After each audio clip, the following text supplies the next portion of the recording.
কোরবানির সামনে রেখে ঢাকা ছাড়ছেন অনেকে। গণপরিবহনে বাড়তি ভাড়া নিলে কঠোর ব্যবস্থা হুঁশিয়ারি পুলিশের। জমে উঠেছে কোরবানির পশুর হাট। 24 ঘন্টার মধ্যে বজ্র অপসারণের ঘোষণা নগর কর্তৃপক্ষের।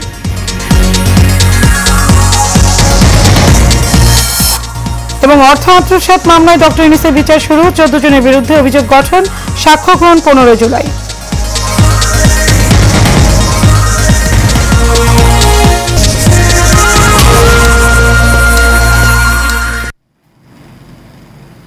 স্বাগত এশিয়ান নিউজে, আপনাদের সাথে আছে আমি মারিয়া মিকো। এতক্ষণ শুনছিলেন বিআরবি কেবল ইন্ডাস্ট্রিজ লিমিটেড সংবাদ। চলে যাচ্ছি পুরো সংবাদে।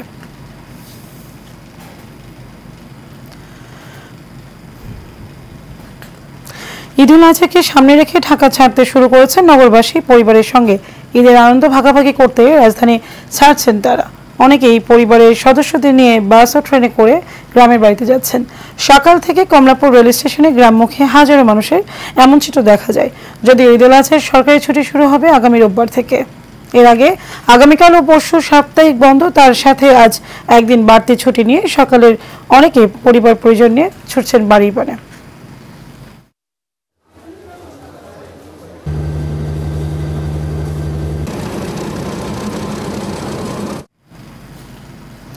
কোনো পরিবহন ঈদযাত্রাকে কেন্দ্র করে বাড়তি ভাড়া আদায় করলে জড়িতের বিরুদ্ধে ব্যবস্থা নেওয়া হবে বলে জানিয়েছেন ঢাকা মহানগর ট্রাফিকের পুলিশের অতিরিক্ত কমিশনার মনিবুর রহমান। বুধবার ডিএমপি মিডিয়া সেন্টারের সংবাদ সম্মেলনে এই সতর্কবার্তা দেন তিনি। অতিরিক্ত পুলিশ কমিশনার জানান, ঈদের ছুটি শুরুর আগে 2-1 দিনের সড়কে গাড়ি চাপ থাকে বেশি। এই সুযোগ নিয়ে কিছু অসাধু পরিবহন চালক বাড়তি ভাড়া আদায় করার পায়তারা চালায়। তাদের বিরুদ্ধে কঠোর অবস্থানে যাবে পুলিশ। এছাড়া ট্রাফিক ব্যবস্থা সহজ করতে নিয়ম মেনে গাড়ি চালানোর পরামর্শ দেন এই কর্মকর্তা।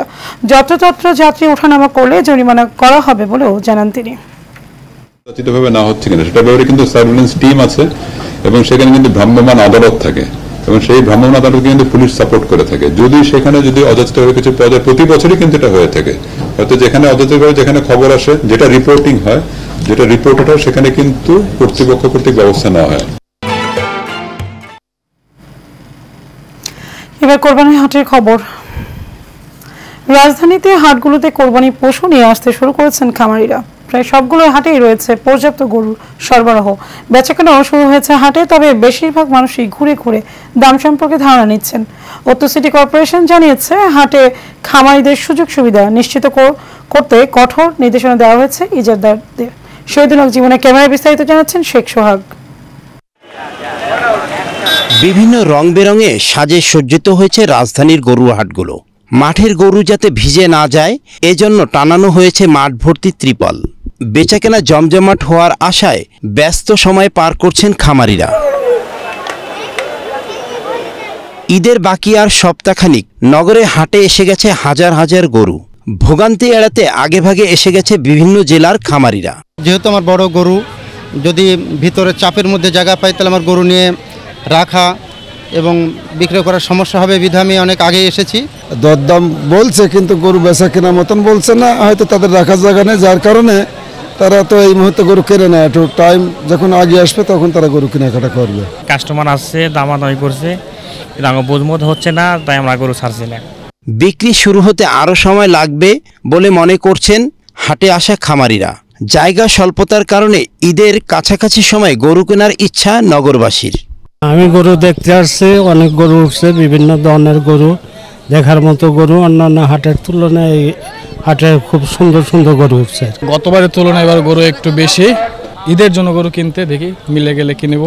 আমরা যেহেতু ঢাকা শহরে ভাড়া বাড়িতে থাকি, আমাদের জায়গারও সংকুলান, যার কারণে হয়তো 2-4 দিন আগে কেনা হয় না। ঈদের 1-2 দিন আগে আমরা আমাদের সাধ্য মতো একটা গরু নেওয়ার চেষ্টা করি। গরমে বেশ ভোগান্তি পোহাতে হচ্ছে গরু নিয়ে। ইজারাদার জানান, গরুর দেখভাল, গরুর স্বাস্থ্যের কথা বিবেচনা করে করা হয়েছে সব রকম নিরাপত্তার ব্যবস্থা। আমরা ব্যাপারীদের জন্য তাদের থাকার ব্যবস্থা, তাদের গরু টরু বাঁধার ব্যবস্থা, এবং এখানে যারা নিরাপত্তার দায়িত্বে আছেন, আমরা পুলিশ বাহিনী, র্যাব, আরও NSI যারা যারা আছেন, ওনাদের জন্য আমরা রুম করে দিছি। ওনারাও যথারীতি ওনাদের রুমে বসে এখানে পর্যবেক্ষণ করছেন। এবছর টানা 2 সিটি কর্পোরেশন মিলিয়ে পশুর হাট বসেছে 20টি। কয়েকটি রয়েছে প্রক্রিয়াধীন। তবে উচ্চ আদালতের নিষেধাজ্ঞা থাকায় বসছে না এবার আফতাবনগর গরুর হাট। শেখ সোহাগ, এশিয়ান টেলিভিশন, ঢাকা। কোরবানির 24 ঘন্টার মধ্যে পশুর বর্জ্য পরিষ্কার করা হবে বলে জানিয়েছেন ঢাকা দক্ষিণ সিটি কর্পোরেশনের মেয়র ব্যারিস্টার ফজলে নূর তাপস। এছাড়া পশুর হাটের বর্জ্য 72 ঘন্টার মধ্যে পরিষ্কার সম্পন্ন হবে বলেও জানান তিনি। বুধবার জাতীয় ঈদগাহ মাঠ পরিদর্শনে গিয়ে এসব জানান ঢাকা দক্ষিণের মেয়র। এ সময় তিনি ঢাকাবাসীকে ঈদের 2 দিনের মধ্যে কোরবানি সম্পন্ন করার আহ্বান জানান। এইচএমইতেও রিপোর্ট। ঈদুল আজহা উপলক্ষে জাতীয় ঈদগাহ মাঠ পরিদর্শনে আসেন ঢাকা দক্ষিণ সিটি কর্পোরেশনের মেয়র ব্যারিস্টার ফজলে নূর তাপস। পরিদর্শন শেষে তিনি সাংবাদিকদের জানান, কোরবানির 24 ঘন্টার মধ্যে পশুর বর্জ্য পরিষ্কার করা হবে। কোরবানির বর্জ্য সেটা অপসারণের কার্যক্রম আমরা ঈদের দিন দুপুর 2টা থেকে ইনশাআল্লাহ সেই কার্যক্রম শুরু করব এবং আমরা এটাও আশাবাদী যে গতবারের ন্যায় সফলতার সাথে ইনশাআল্লাহ আমরা 24 ঘন্টার মধ্যেই সকল বর্জ্য অপসারণ করতে সক্ষম হব এবং ঢাকাকে একটি পরিষ্কার পরিচ্ছন্ন নগরী হিসেবে আমরা সকলের জন্য উপহার দিতে পারব। তিনি আরো বলেন, ঈদের দিন বৃষ্টি হতে পারে, এতে নামাজে যেন কোনো বিঘ্ন না হয় সে ব্যবস্থাও নেওয়া হয়েছে। বিপুল বৃষ্টি হতে সম্ভাবনা রয়েছে, তারপরও আমরা গতবারের ন্যায় যে প্রস্তুতি আমরা সম্পন্ন করছি তাতে আমরা আশা করছি 35,000 মুসল্লি এখানে স্বাচ্ছন্দ্যে এই ঈদের জামাতে অংশগ্রহণ করতে পারবেন এবং কোনো রকম কোনো জলাবদ্ধতা বা পানির বিড়ম্বনায় পড়তে ইনশাআল্লাহ তাদের হবে না। এ সময় দক্ষিণের মেয়র ঢাকাবাসীকে ঈদের 2 দিনের মধ্যে কোরবানি সম্পূর্ণ করার আহ্বান জানান। আমাদের প্রায় 72 ঘন্টা একটানা কার্যক্রম চলে, আমাদের কেউ বিশ্রাম নিতে পারে না। এর জন্য আমি সকলকে অনুরোধ করব যে 2 দিনের মধ্যে, ঈদের দিন এবং পরের দিন, এই 2 দিনের মধ্যেই যেন সকল কোরবানি সম্পন্ন করা হয়। এইচএমইতু, এশিয়ান টেলিভিশন, ঢাকা। এবার ভিন্ন প্রসঙ্গ। গ্রামীণ টেলিকমের শ্রমিক কর্মচারীদের অর্থ আত্মসাৎ ও পাচারের অভিযোগে করা মামলায় নোবেলজয়ী ডক্টর মোহাম্মদ ইউনুস 14 জনের বিরুদ্ধে অভিযোগ গঠন করেছেন আদালত। অভিযোগ গঠনের ফলে মামলার আনুষ্ঠানিক বিচার শুরু হয়েছে। বুধবার ঢাকার বিশেষ জজ আদালত 4-এর বিচারক সৈয়দ আরাফাত হোসেন আসামিদের অব্যাহতির আবেদন খারিজ করে তাদের অভিযোগ গঠন করেন। এর আগে 2 জুন দুদকের পাবলিক প্রসিকিউটর মোশাররফ হোসেন কাজল আসামির বিরুদ্ধে অভিযোগ গঠন করতে শুনানি করেন। 2023 সালে 30 মে গ্রামীণ টেলিকমের শ্রমিক কর্মচারীদের কল্যাণ তহবিলে 25,06,780 টাকা আত্মসাতের অভিযোগে নোবেলজয়ী ডক্টর মোহাম্মদ ইউনুস সহ 13 জনের বিরুদ্ধে মামলা করে দুদক। আইনমন্ত্রী আনিসুল হক বলেছেন, ইউরোপীয় ইউনিয়ন ডক্টর মোহাম্মদ ইউনুসের বিচার প্রক্রিয়া সম্পর্কে জানতে চেয়েছে। তাদের জানানো হয়েছে ডক্টর ইউনুস তার বিচার প্রক্রিয়া সম্পর্কে যা বলে বেড়াচ্ছেন সেটি অসত্য ও দেশের মানুষের জন্য অপমানজনক। বুধবার সচিবালয়ে আইন মন্ত্রণালয়ের সম্মেলন কক্ষে ইউরোপিয়ান 2 প্রতিনিধি দলের সঙ্গে সাক্ষাৎ শেষে এসব কথা বলেন আইনমন্ত্রী। আনিসুল হক বলেন, ইউরোপীয় ইউনিয়নকে অবহিত করা হয়েছে ডক্টর মোহাম্মদ ইউনুস শ্রম অধিকার লঙ্ঘন করেছেন। দেশের নাগরিকদের যেভাবে বিচার হয় তার বিচার প্রক্রিয়াও ঠিক সেভাবেই হচ্ছে। ডক্টর ইউনুসের বিরুদ্ধে ট্যাক্স না দেওয়ার মামলা রয়েছে। একটি মামলায় তিনি আপিল বিভাগ পর্যন্ত গিয়ে হারার পরে ট্যাক্স দিয়েছেন। সে বিষয়টিও জানানো হয়েছে বলে জানান মন্ত্রী।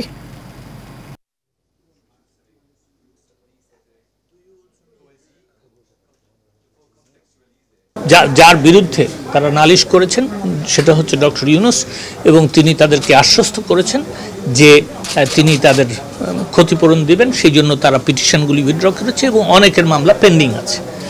এবং তার বিরুদ্ধে অ্যান্টি করাপশন কমিশন একটা মামলা করেছে। সেই মামলার ব্যাপারে আমি বলেছি মামলাটা আদালতে চলমান। আদালতে যেই মামলা চলমান থাকে তার ব্যাপারে আইনমন্ত্রী কোনো কথা বলেন না। সরকারের বিরুদ্ধে আন্দোলন চলবে এবং তা শিগগিরই আরও বেগবান হবে বলে জানিয়েছেন বিএনপির মহাসচিব মির্জা ফখরুল ইসলাম আলমগীর। বুধবার ঢাকা রিপোর্টার্স ইউনিটিতে বিপ্লব ওয়ার্কার্স পার্টির উদ্যোগে বাংলাদেশের গণতন্ত্রের সংকট উত্তরণের পথ শীর্ষক আলোচনায় সভায় প্রধান অতিথির বক্তব্যে তিনি কথা বলেন। তিনি আরও বলেন, সবার সুর একটাই, এই সরকারকে সরিয়ে জনগণের সরকার প্রতিষ্ঠা করা।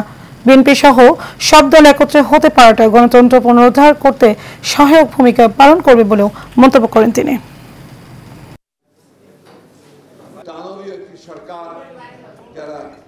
এই আন্দোলনকে আমাদেরকে আরো শক্তিশালী করে সামনের দিয়ে জনগণ তো সম্পৃক্ত আছে, আপনাকে জনগণকে আবার জাগিয়ে তুলতে হবে।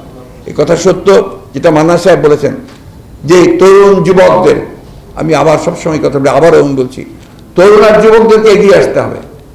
এই দেশের যে আন্দোলন আমরা করছি, এটা শুধু আমাদের জন্য নয়, এটা এই দেশের জন্য, এই দেশকে রক্ষা করার জন্য, আমাদের স্বাধীনতা সার্বভৌমত্বকে রক্ষা করার জন্য, গণতন্ত্রকে রক্ষা করার জন্য। আমি তাদের প্রতি আবারও আহ্বান জানাই, যেই যেখানে আছেন, যে অবস্থায় আছেন, সবাই একসাথে এসে আসুন, আমরা সবাই একসাথে এই লড়াইটা করি, এই লড়াইয়ে আমরা আমাদের দেশকে রক্ষা করি। ঢাকা শহরে সর্বোচ্চ ৮ মাত্রার ভূমিকম্প হতে পারে বলে সতর্ক করে দিয়েছেন দুর্যোগ ও ত্রাণ প্রতিমন্ত্রী মহবীর রহমান। বুধবার সচিবালয়ে বিএসআরএফ এর আয়োজিত দুর্যোগ মোকাবেলায় সরকারের প্রস্তুতি বিষয়ে সংলাপে একথা জানান তিনি। মন্ত্রী বলেন, ঢাকায় ৮ মাত্রার ভূমিকম্প হলে ২০% ভবন ধস হওয়ার আশঙ্কা রয়েছে। তবে ভয়ের কোনো কারণ নেই। ভূমিকম্পের সময় কি করণীয়, এজন্য সবাইকে সচেতন হওয়ার পরামর্শ দেওয়ার পাশাপাশি ইমারত বিধি মেনে স্থাপনা নির্মাণ করার আহ্বান জানান মন্ত্রী। আমাদের ভূমিকম্পের সাথে বজ্রপাতটা বর্তমানে একটা বড় প্রবলেম বাংলাদেশে। এই বজ্রপাত নিয়ে আমরা কাজ করতেছি। আমরা প্রায় ১৩০০ কোটি টাকার একটা প্রকল্প প্ল্যানিং কমিশনে আছে। আমি মূলত ওই প্রকল্পের জন্য এখন মন্ত্রীর কাছে যাব। আশা করি ওই বজ্রপাতের প্রকল্পের জন্য আজকে যাব। আশা করি এটা পাস হবে এবং এটা আমার ইতিমধ্যে কথা হয়েছে। এই বজ্রপাতের সমস্যা হয়তো আমরা এটা পাস হলে আমরা একটা নিয়ন্ত্রণের মধ্যে নিয়ে আসতে পারবো।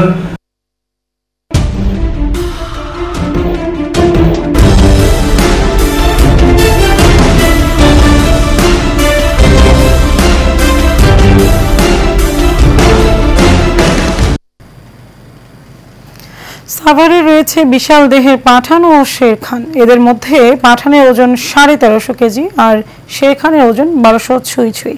বলছিলাম ছুঁই বিশাল দেহের 2 মহিষের কথা। বিস্তারিত দেয়ানীয় মনের রিপোর্ট। দেশের সবচেয়ে বড় মহিষ আশুলিয়ার কায়োমেগ্রোর পাঠান। দানবাকৃতির 1300 কেজির পাঠান ইতিমধ্যে 13 লক্ষ টাকায় বিক্রিও চূড়ান্ত।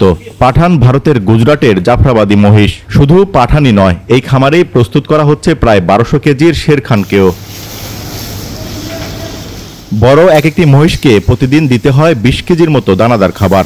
দিনে 4 বার গোসলের পাশাপাশি নেওয়া হয় নানা ধরনের যত্ন। হাটে গিয়ে পশু কেনার ভোগান্তি এড়িয়ে স্বাচ্ছন্দ্যে খামারে এসে ঘুরে ফিরে দরদাম করে পশু কিনতে পেরে খুশি ক্রেতারা।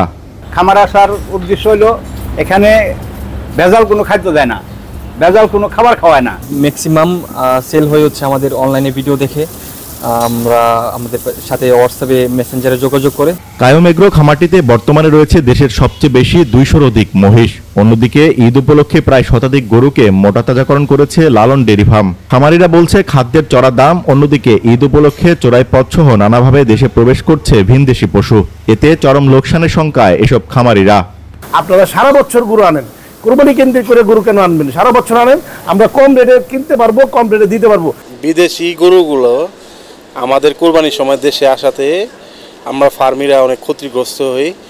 এই ব্যাপারটা সরকারের বিশেষ নজর দিয়ে এইগুলোকে দমন করা হোক। ঈদের আগ মুহূর্তে যেন ভিনদেশি পশু দেশে প্রবেশ করতে না পারে, সেদিকে সরকারকে উদ্যোগ নেওয়ার আহ্বান দেশীয় খামারিদের। দেওয়ানিমন, এশিয়ান টেলিভিশন, সাভার। কুষ্টিয়ার কুমারখালীতে ঘুমন্ত মায়ের কোল থেকে চুরি হওয়া 2.5 মাসের শিশু ইসরাফিলের মরদেহ উদ্ধার করা হয়েছে। উপজেলার বাগুলাট ইউনিয়নের আদাবাড়িয়া গ্রামের বুড়িমারা বিল থেকে মরদেহটি উদ্ধার করেছে পুলিশ। উপজেলার চাঁদপুর ইউনিয়নের আনন্দনগর গ্রামের কৃষক জিয়াউর রহমান ও গৃহিণী রেহেনা দম্পতির সন্তান। তাদের দাম্পত্য জীবনের 3 কন্যা সন্তানের পর একমাত্র ছেলে সন্তান ছিল ইসরাফিল।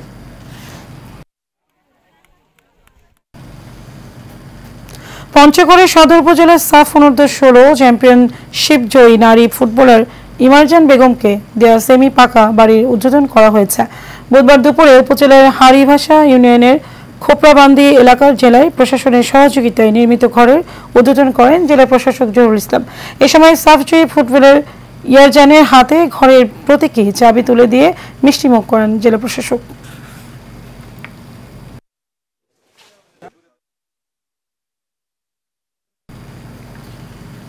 পটুয়াখালীর কলাপাড়া ঘূর্ণিঝড় রিমালে ক্ষতিগ্রস্ত 3600 পরিবারকে জাপান সরকারের খাদ্য সহায়তা বিতরণ কার্যক্রম শুরু হয়েছে। কলাপাড়ার চাকমাইয়া ইউনিয়নের পরিষদ কার্যালয়ে সামনে গতকাল বিকালে প্রধান অতিথি হিসেবে ক্ষতিগ্রস্ত পরিবারের সদস্যদের হাতে খাদ্য সহায়তা তুলে দেন গুড নেইবার্স প্রজেক্ট ম্যানেজার ইউসিমেরো। অনুষ্ঠানে সভাপতিত্ব করেন চাকমাইয়া ইউপি চেয়ারম্যান মুজিবুর রহমান।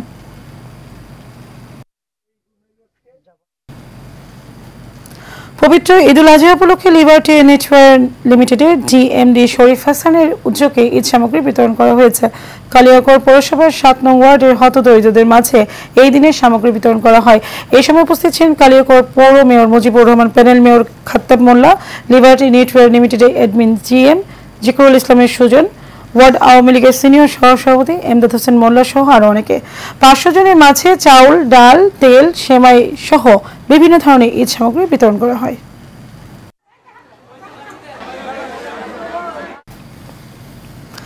গাইবান্ধার শাহঘাটে পুটিমারি গ্রামে অংশগ্রহণমূলক স্কুল বাজেট প্রণয়নে নাগরিক সচেতনতা শীর্ষক টাউন হল সভা অনুষ্ঠিত হয়েছে। প্রধান অতিথি হিসেবে বক্তব্য রাখেন শাহঘাট উপজেলা পরিষদ চেয়ারম্যান অ্যাডভোকেট শামসুল আরফিন টিটু। বিশেষ অতিথি হিসেবে বক্তব্য রাখেন মুক্তিনগর ইউনিয়ন পরিষদ চেয়ারম্যান আহসান হাবিব লায়ন, উদয়ন স্বাবলম্বী পরিচালক সাদাত হোসেন মণ্ডল সহ ইউপি সদস্য, তরুণ স্বেচ্ছাসেবক, অভিভাবক সহ আরো অনেকে। শেষে মুন্নি আক্তার স্কুল বাজেট বিষয়ক গবেষণার ফলাফল উপস্থাপন করেন।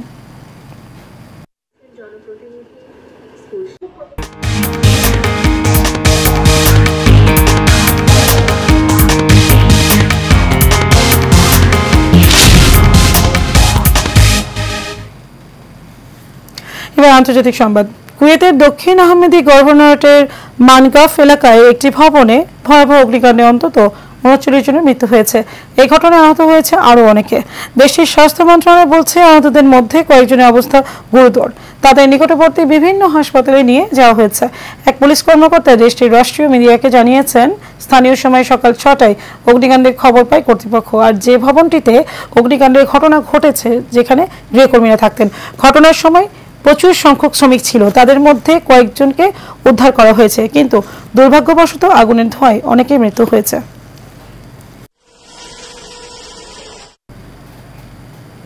ইউক্রেনের প্রেসিডেন্ট ভলোদিমির জেলেনস্কির নিজ শহর ক্রিভিয়ে রাশিয়ার ক্ষেপণাস্ত্র হামলায় অন্তত ৯ জন নিহত হয়েছেন।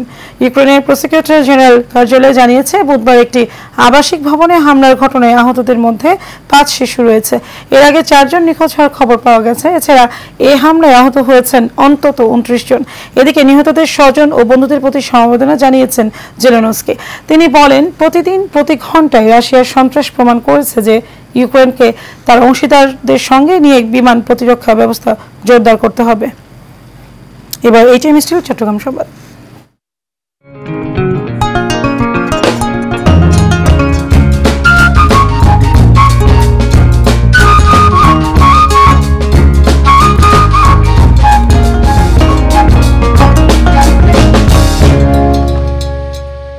চট্টগ্রাম নগরীর উত্তর কাটলি সিটি গেট এলাকায় গার্মেন্টসের ভয়াবহ অগ্নিকাণ্ডের ঘটনা ঘটেছে। সকালে এই ঘটনায় ২ জন আহত হয়েছে। গার্টেক্স গার্মেন্টস লিমিটেডের গুদামে এই অগ্নিকাণ্ডে ব্যাপক ক্ষয়ক্ষতি হয়েছে বলে জানান কর্তৃপক্ষ।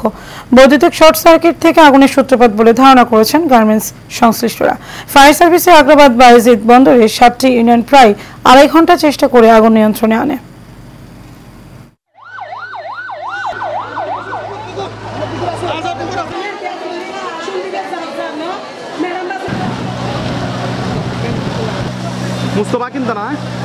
হঠাৎ লোকজনের হইচই শুনতে পেলাম। তখন আমি ঘর থেকে বের হয়ে জিজ্ঞেস করলাম কি হয়েছে। আমাকে কিছু লোক সংবাদ দিল যে এখানে পার্শ্ববর্তী গার্মেন্টসের গোডাউনে আগুন লেগেছে। অনেকগুলো শিপমেন্টের মাল রেডি করা ছিল এখানে। পুরো আমরা মানুষ বাঁচাতে পারছি, মানুষ কিছু হয় না। এই ঈদের ২-১ দিন ঈদের আগে শিপমেন্ট যাওয়ার কথা আমাদের। 3টা ফায়ার স্টেশনে মোট 7টা ইউনিট নিয়ে আমরা এখানে কাজ শুরু করি এবং যে গোডাউনে আগুন লাগছে সেই গোডাউনে আমরা চতুর্দিক দিয়ে সারাউন্ডিং ভাবে আমরা ঘেরাও করে ফেলি।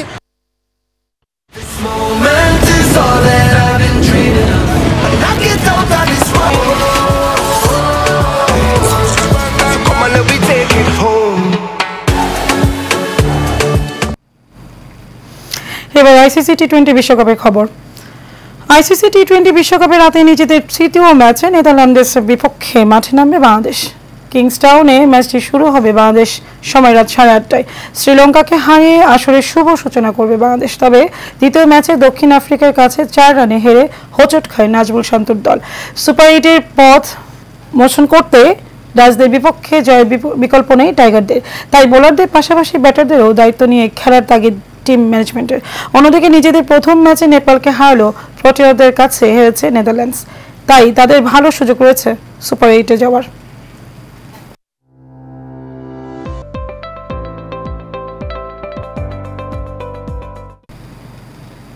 শেষ করবো এশিয়ান নিউজ, তার আগে বিআরবি কেবল ইন্ডাস্ট্রি লিমিটেড সংবাদ শিরোনাম জানাবো আরেকবার।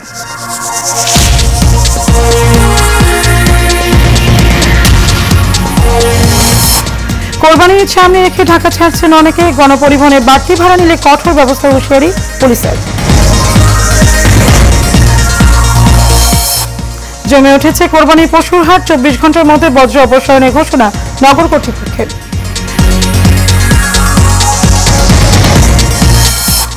এবং অর্থ আত্মসাৎ মামলায় ডক্টর ইউনূসের বিচার শুরু। 14 জনের বিরুদ্ধে অভিযোগ গঠন, সাক্ষ্য গ্রহণ 15 জুলাই।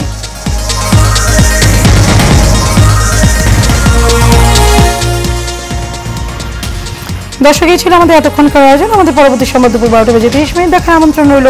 ধন্যবাদ সবাইকে।